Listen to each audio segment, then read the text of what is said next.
The short discussion that I want to have with our esteemed panellists is really quite simple. What's it going to take? What's it going to take to shift the tide of fear? What's it going to take to genuinely embed a culture of welcome in this city and in this nation? And what's the one thing? What's the one thing that the people here today could take away and practically do differently, or just do that will contribute to that? Just go as you as you have a microphone and feel to contribute.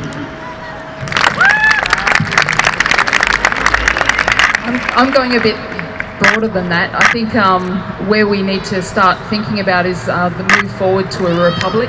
I feel very strongly that we're indentured to a system that doesn't reflect us, and it doesn't fit, and it has a whole lot of complexity and inherited generational issues that need to be resolved, and the only way you can resolve is through reform, and the only way you can get reform in this current system is to implode it and start again.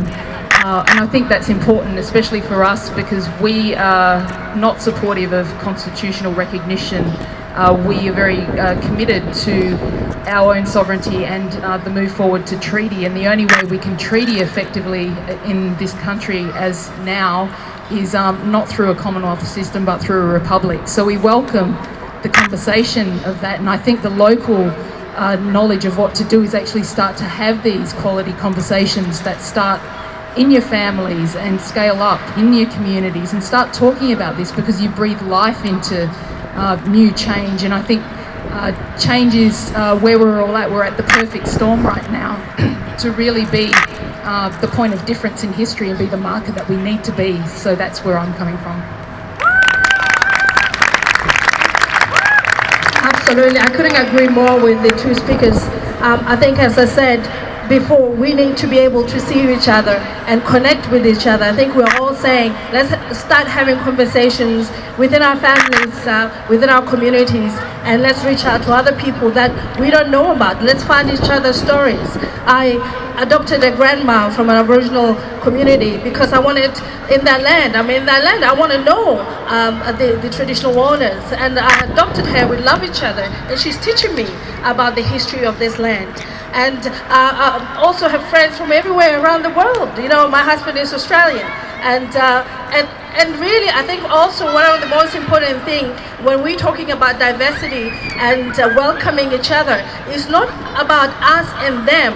I think we need to start recognizing that Australia is a multicultural community and inclusive of all our diversity, so that we move away from them and us, and we start to build that bridge.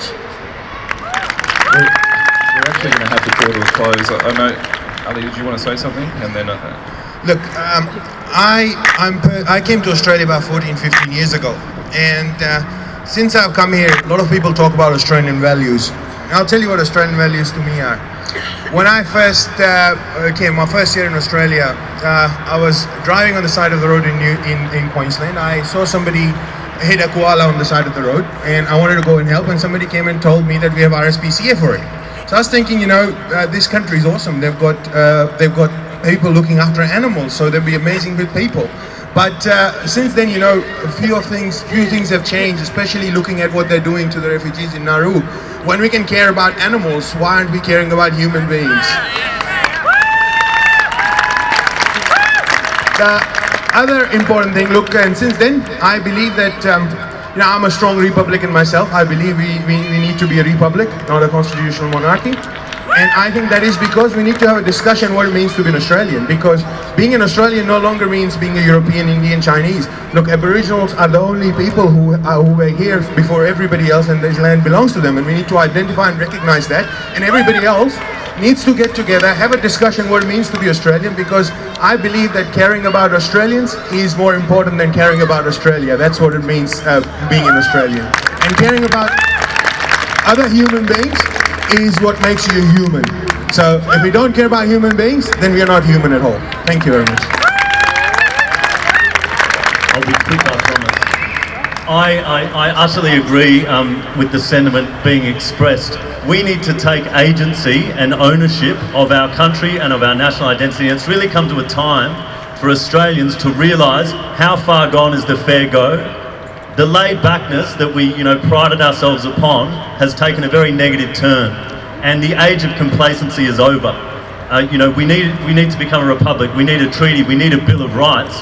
We need all of these things so we can become a properly dignified, civilised nation, and then we can get back to being laid back after all of that. But why don't we all just work together over the next few years, whatever it takes, because as it was said before, and this is